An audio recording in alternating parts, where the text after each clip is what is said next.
when I was 17, I got introduced to smoking weed, senior in high school. And man, that was like, this is fun. Just laughing, having a good time. So I just kind of lived in that every weekend. It was, and it just progressively got worse. And we dominated my life. And I got married, and it was just a big party. We were married for 7 years, and then we got pregnant. My wife said, it's time to grow up. And I said, why? What's wrong? We're gonna have a kid. It's time to grow up. And I didn't listen. So that was kind of a beginning. Got to a point where we separated. But Promise Keepers came to town, June 28, 1997, Bulldog Stadium. And she bought me a ticket. And her father asked me to go. And I was at a weak point. I didn't know what it was. They said, whatever, I'll go. And I remember my brother-in-law went as well, and he handed me the soundtrack to that, and I just threw it in the drawer. And I think if I probably would have listened to that, I probably wouldn't have gone, but I just didn't.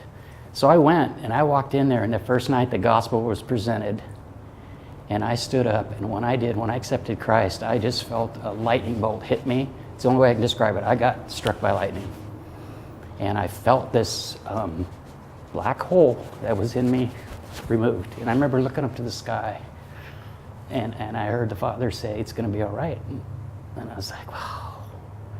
What just happened? I didn't, and I went home, I told my wife, and she's like, yeah. And she was done. And I thought our marriage was over, but I knew something had happened.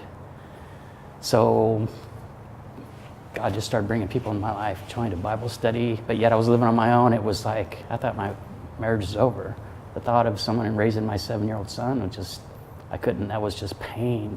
So I just cried out to Father, make me be the man that I need to be. Make me the man I need to be. So I was on my knees. It was 2.5 years.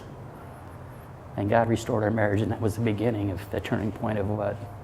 I was on the path of destruction. And he said, no, I have greater plans for you. And it was a 2.5-year process. Our marriage was restored. Our marriage now is better than it's ever been. He's got us in ministry. And it was all because of Promise Keepers. Similar to the Mighty Men movement. It's going to be May 5th at Solid Arena.